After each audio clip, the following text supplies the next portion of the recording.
Hi guys, I hope you're all doing well and welcome to the first episode of the Worldview Podcast.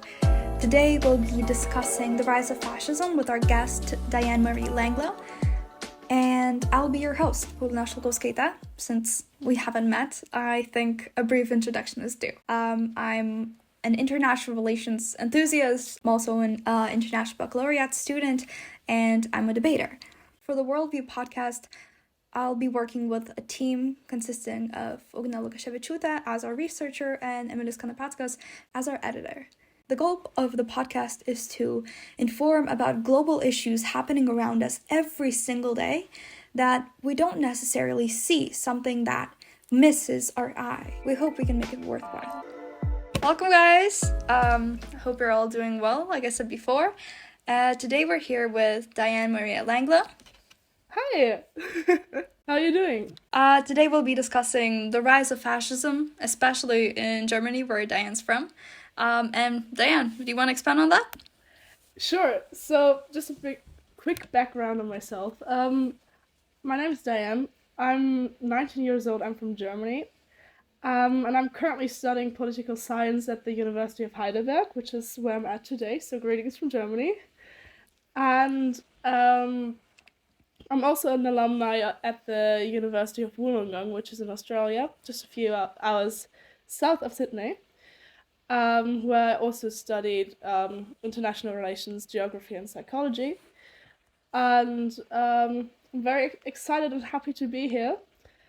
And a thing that I've been enjoying as well recently, on the last couple of years, are just some cool experiences like model events, which is actually where Paulina and I met, so I'm super happy to be here. Thank you, Diane. I think we can jump in today's topic with contextualizing the problem. I've been telling Diane right before we started this meeting on how weird it is to be very involved in the political sphere, and when you talk to somebody out of it, they sometimes don't even know what fascism is. We want to contextualize this example, Diane being from Germany, to set it in the place where all the stereotypes come from, and work from there to expand on what the definition of fascism is, how it's manifesting in far-right politics right now, and to just expand on every piece of knowledge that we have on it through discussion, and perhaps a couple of more relevant aspects of it. First, we would have to set what we believe fascism is, and to say that even though these are two different things in theory, in practice they seem very, very similar. In modern context, we see that it's characterized by authoritarianism or the fight against democracy. We see that as some kind of racial superiority. Before, it was against Jews with an anti-Semitic intent. However, now we see rising trends against Islam. And thirdly, by chauvinism, or very, very, very extreme love for the country, where the individuals would do basically anything. And that's where I would jump in and just say that we do see exactly these three things a lot being employed in political debates right now, especially as we're in a time where so many crises are happening. We've had COVID, we've had or are still having many relevant wars, such as the aggression of Russia against Ukraine, such as the everlasting Israeli-Palestina conflict.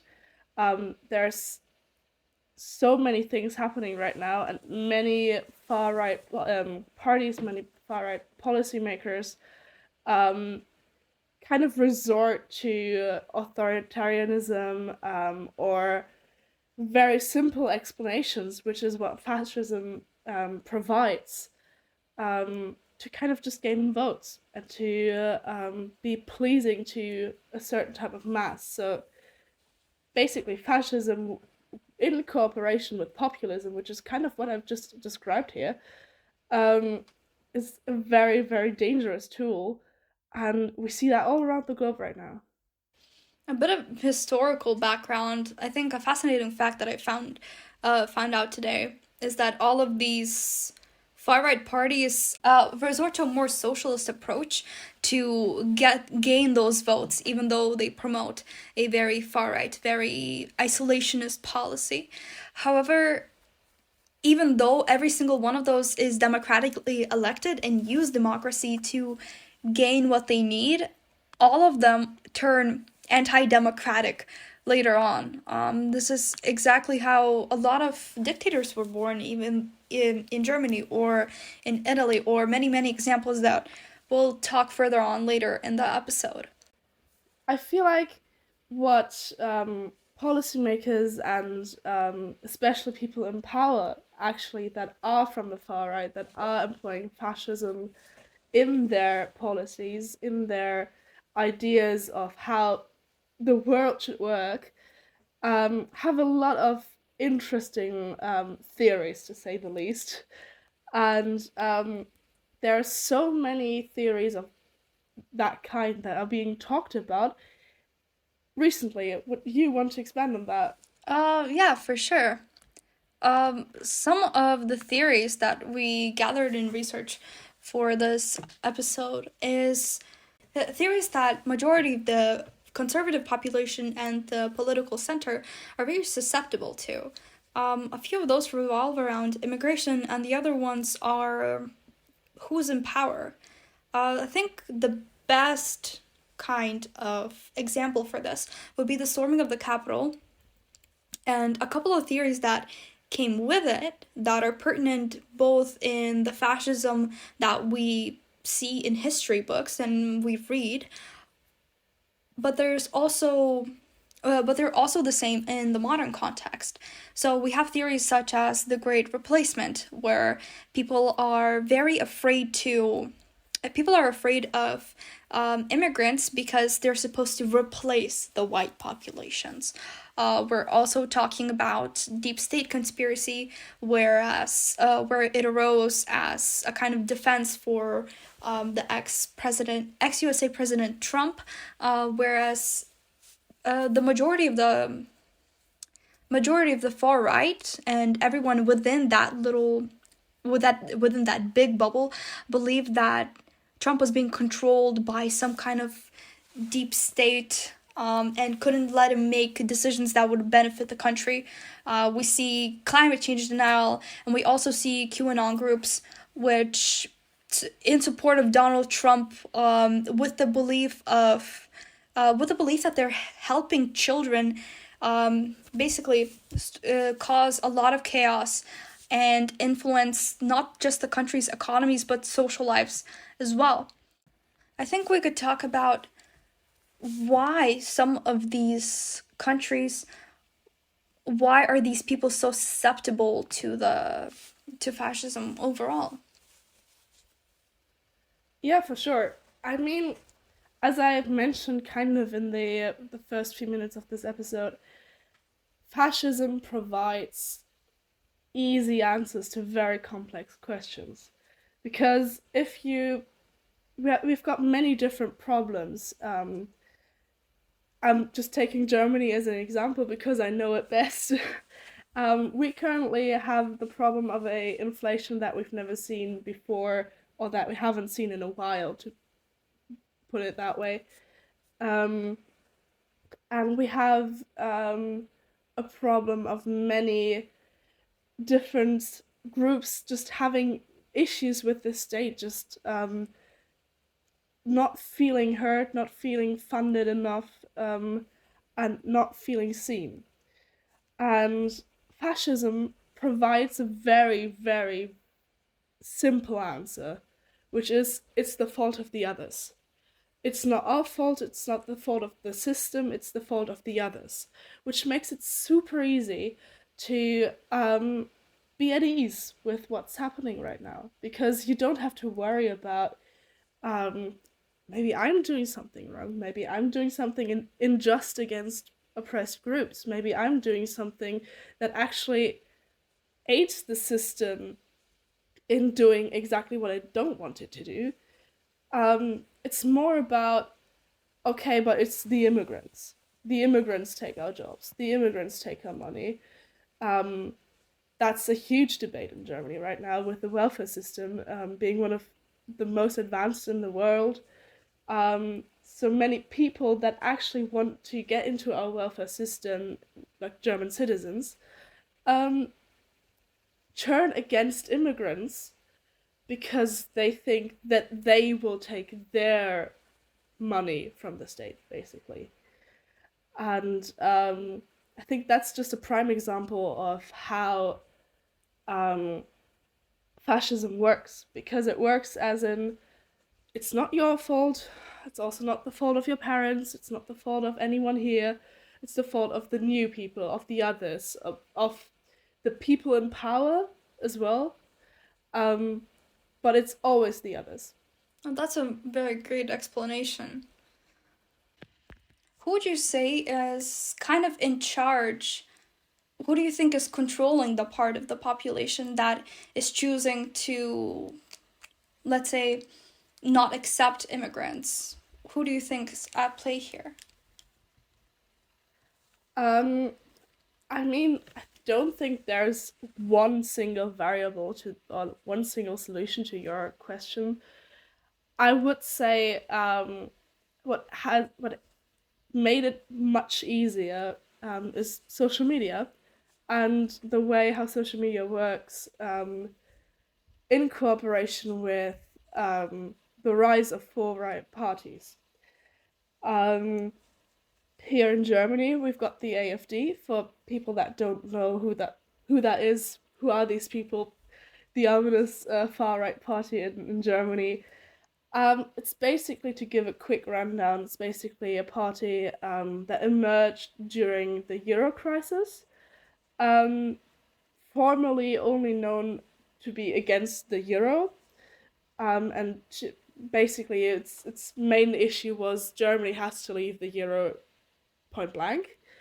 Then following up the so-called migration crisis, kind of turned to more fascist ideals and became an anti-migration party, basically. So they were not happy with how our former Chancellor Merkel handled migration. They thought she took in too many people, more than we could feed, basically. And now it's turning into a party, or it has been ever since I'd say 2016 to 2017. It's turning more right, and it's happening gradually. So this party didn't emerge as we're the far right and put it on banners. This party emerged as something quite logical, something that people get behind on. Even people that didn't agree with the idea of leaving the Euro, or with the idea of okay, we now have to focus on ourselves because we took in too many people than we could care for. Nobody really took them too seriously, or took them to put them into the far right spectrum. This has only been happening in the last couple of years. Nowadays, a few subgroups of the party are actually officially classified as being right extremists by our Federal Office of Protecting the Constitution. So that's where we're at. We went from having a party in 2013, which, mind you, is only 10, 11 years ago, which for the both of us is kind of a lifetime, but it's not much on the political behalf. And I think that's the basically most European countries have a party that's emerged analog to that, what I just described here, because these ideals stem from unfulfilled promises, unfulfilled dreams, unfulfilled hopes, basically. And then they realize, okay, but we're in a state and we don't have money for everything. We have to compromise. And that's where people get angry. Is there any And specific event that caused this kind of hatred and anger? in Germany, it's definitely the migration crisis. Because following up the many conflicts in the Middle East, especially with Syria, Germany, under Chancellor Merkel, decided to take in a huge wave of immigrants, which at that point in time many people supported. But a few years later, many people realized, or many people thought they realized, that we kind of bit off more than we could chew.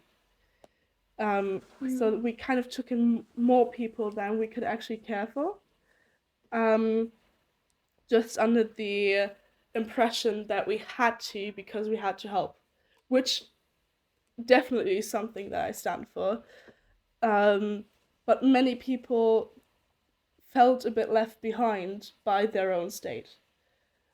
And that's kind of where the AfD came into the picture and took that feeling of being left behind and moved it to produce policies or basically make people aware of the ideals that fascism has.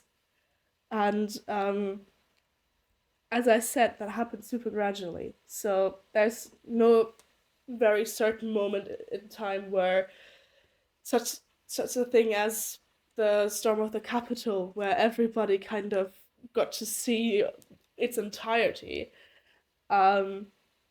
Smaller things are happening right now, which I can expand on if you want to. Yeah, sure. That sounds very interesting. So we're recording this episode at a very interesting time. Basically a week ago, or like a few days ago, information was leaked that in November of 2023, so last year, there was a kind of secret meeting between people of the AfD, people in power in Austria, and right-wing and right extremist activists, mostly. There are rumors that there were also people from a Christian Democrat party, but no names have been dropped there, so I'll take that lightly. Basically, and this is where, for me, it gets crazy and where I say, I've got to take a step back and take a breather. Diane was talking about how this is going to be the most dramatic tea I've heard in my entire life. Exactly. It kind of reminds me of a time where I thought we're through with those ideals. Let's put it that way. The whole goal of that meeting was to form a plan of so-called remigration. Remigration is, in their words, the basically pushing people off into the countries where people have their origins. Those people that attended this meeting didn't just talk about, let's say, people that arrived in Germany a year ago, or people that arrived in Germany during the so-called migration crisis in 2015. Those people are talking about German citizens with migration history that they want to de facto get rid of. Okay, racial superiority. That they want to exclude from the German population. And I wouldn't have mentioned that if it was just something that happened on the side and like 3 people attended. This was something where the literal chief officer of the AfD in one of our states went to. This was an event a speaker of one of the most important members of parliament, German parliament, of the AfD, attended. This is nothing where you can say, because that's what the people do right now, I was just there as a private person. I didn't go there in my role as fill in the role they have. They basically went there as a whole, and you can't deny that. And for me, being from Germany and knowing my history, this is just such a scary moment in time, to be honest. And especially for us who haven't witnessed anything like Third Reich related, it's super, super scary because we thought, okay, we learned this at school right now because it's some very important part of our culture to learn about what happened during the Second World War, to take accountability. We have memorials everywhere we go. And especially me being from Berlin, I basically see something that's related to memorials and to the Nazi regime, to trying to raise awareness. Every day I'm at my parents' house. And that culture was supposed to be our safety net. That culture was supposed to be preventing us from radicalizing. And now we see that this party is actually getting votes, or like in the pre-vote quotes, about 20%. This is not a party that gets like 5 or 10. Those people might win one of the we call it Landtage, which is basically our state governments. And for me, that's a moment in time where I'm super afraid, honestly. And this is why I think this episode is so important, because we have to know what's happening. We have to know what fascism is, where it comes from, and how we can prevent from falling into that trap, of, okay, some of our ideals, some of our hopes, our dreams, our understandings aren't being fulfilled right now, but it's not the fault of the others. It's not just excluding a group from our system won't help. In contrary, it will make it worse. You mentioned you mentioned things about like learning from your history and revisiting it to see it all around you. Would you say that the sentiment against Muslims is different purely because you only learned about anti-Semitism, being anti-Jewish? Do you think that people view it as different because of a different race and they're set to think about one thing? Or would you say it's very deliberate? That's a super interesting question, actually. And I think that you're right. I think that we learn so much about anti-Semitism. We learn so much about the struggles that Jews have still to this day. Whereas like Islamophobia is not being talked about, at least in schools. Which kind of is super interesting, as when I'm reflecting on my time in school, we definitely had more Muslims in our year group than Jews. And I basically learned everything I know about Islam, I think from them. I think, or like most of the culture, most of what's happening in that religion, what the issues within that religion are, from the actual people, not in history, not in politics, not in social studies whatsoever. I wonder, what do you think has been the effect on the population? Would you say that or at least the young population, would you say that they're more like you, where they see people and they hear others out so they can form a more multifaceted opinion, or would you say it kind of causes more of a backlash effect? I'd say it's pretty divided.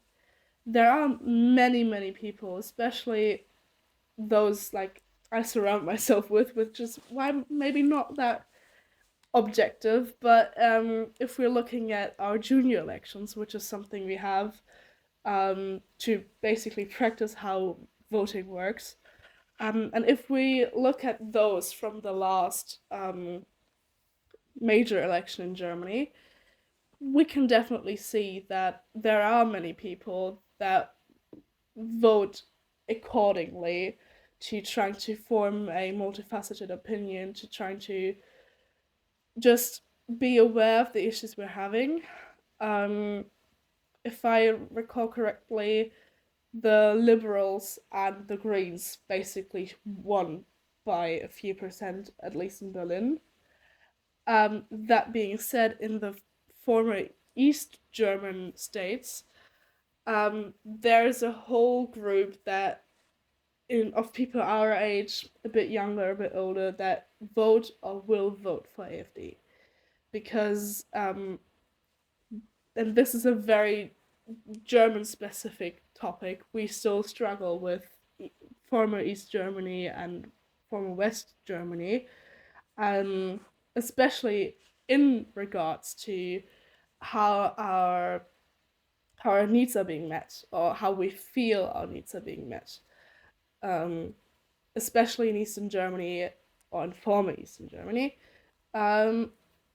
many people feel like they're not being heard because they're still in the system of we are the population of second class, we are still not fully German, which is something I feel like isn't being talked about a lot. If I talk to my international friends, they're always quite surprised about that this is still an issue, but it is, because like our reunion as Germany, it's not that far away time-wise.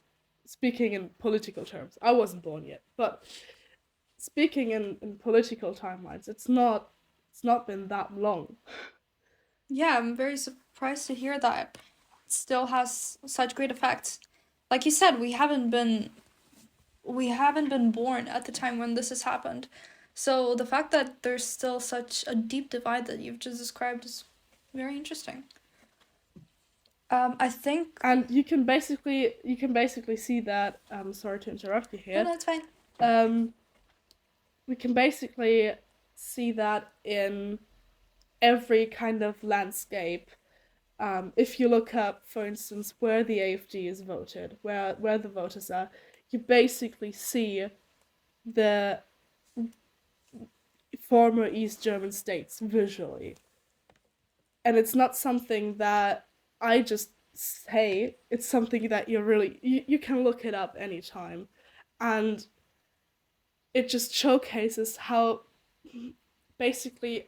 wrong our politics in that regards were, and how much we have to focus on that still, which is something many people tend to overlook or not accept because we've been reunion for a while.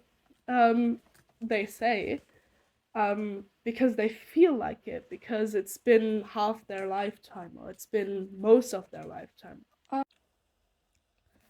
And I mean that all just retraces back to the thought of how fascism basically is just funded on emotions being feelings of being left behind, being anger, being anxiety, being afraid for your own life's existence, being afraid for losing your job, or just the feeling of risk as well, which actually in the combination with social media is a very dangerous poison, because social media enhances everything that creates a feeling. Because you don't like a post that you have no feeling towards. You don't like a post that you just feel meh about. So basically, how you can form and shape opinions online is through emotion, which is the thing fascism has used, the thing right-wing politicians have used for basically ever since we talk about politics. And do you think this kind of risk is at all realistic? What do you think are the grounds for this kind of thinking?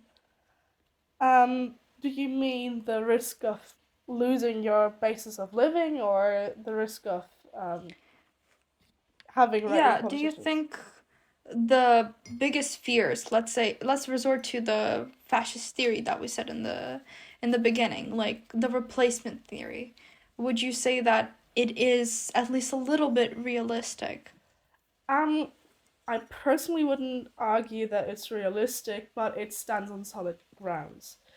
Um, because we are living in a very globalized world. We are living in a world where most jobs,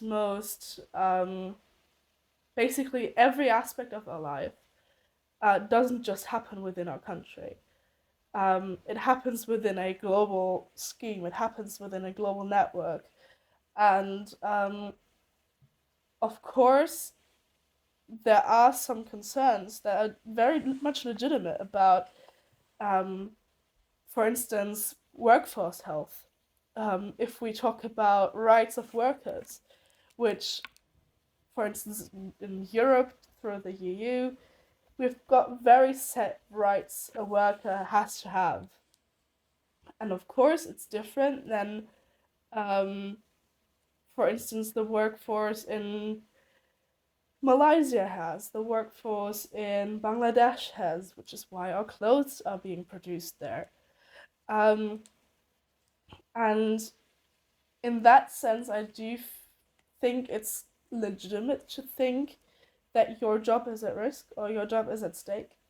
But within your own country, within a system that is existent, I think it's a bit oversimplified to argue that the immigrants are taking our jobs away.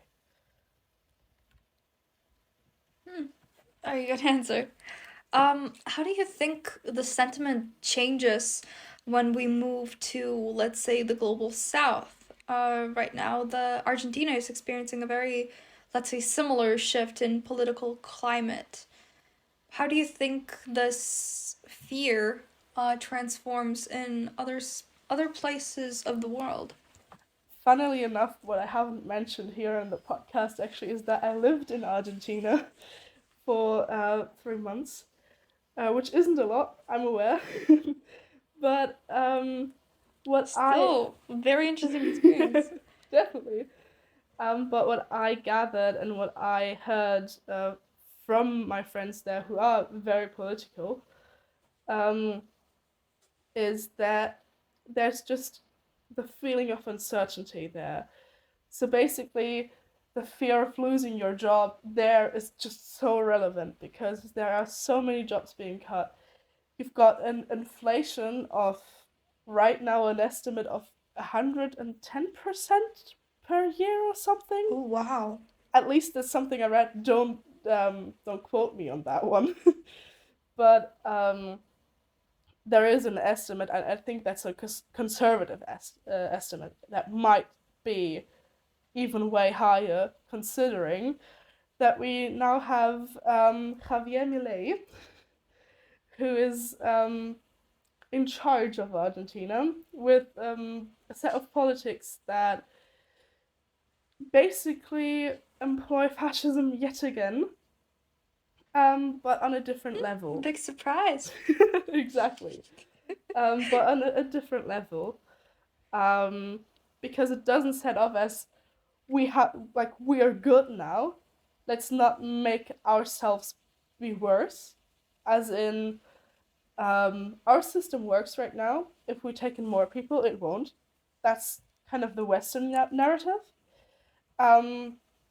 It's more as in our system doesn't work. So now we've just got to create an environment where at least a few people thrive. And those few people basically are the people that are still well off in Argentinian regards.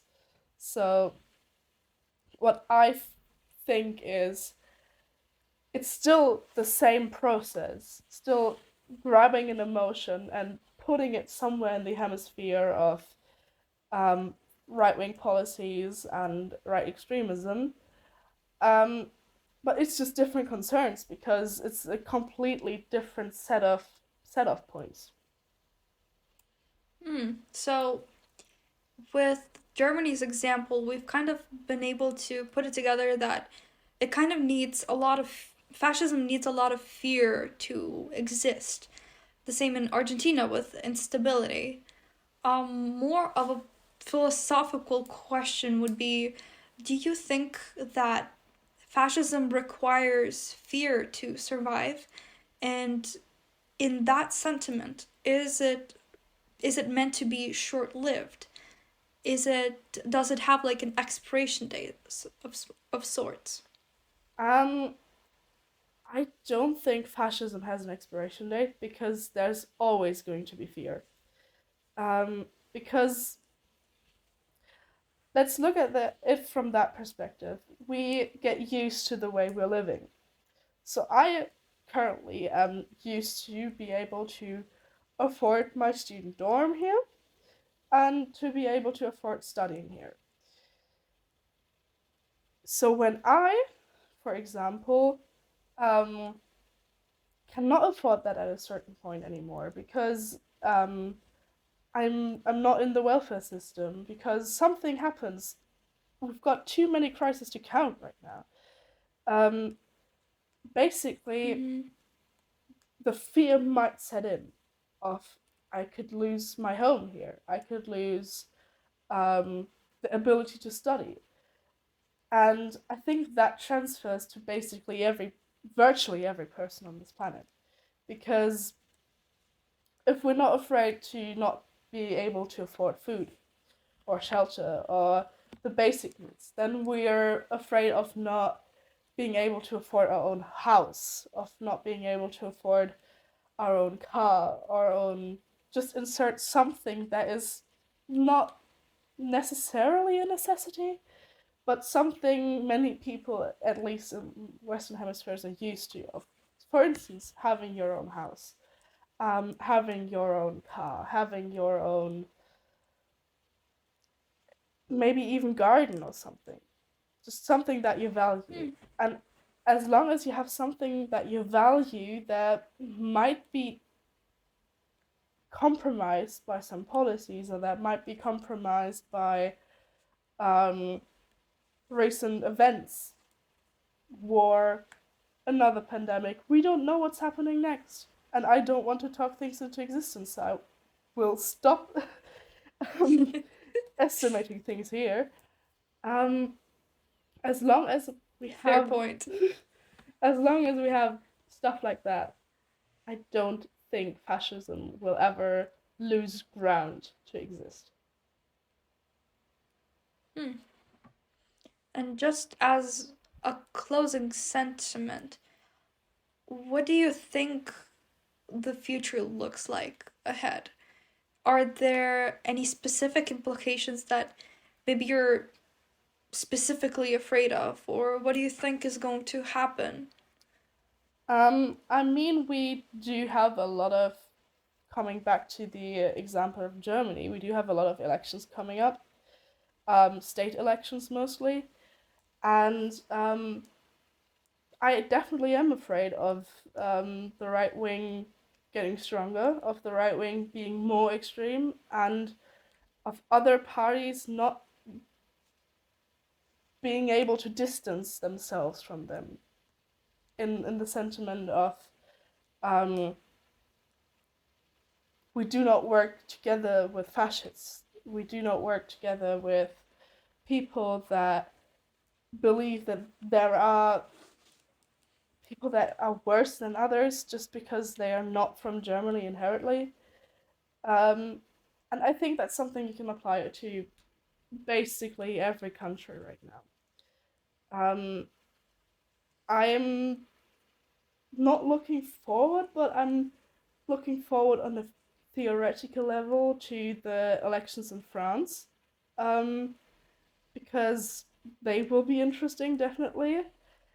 I do see the elections in the US being something that we have to follow somehow, and being something that is being shaped right now with Trump being basically on the verge to be re-elected.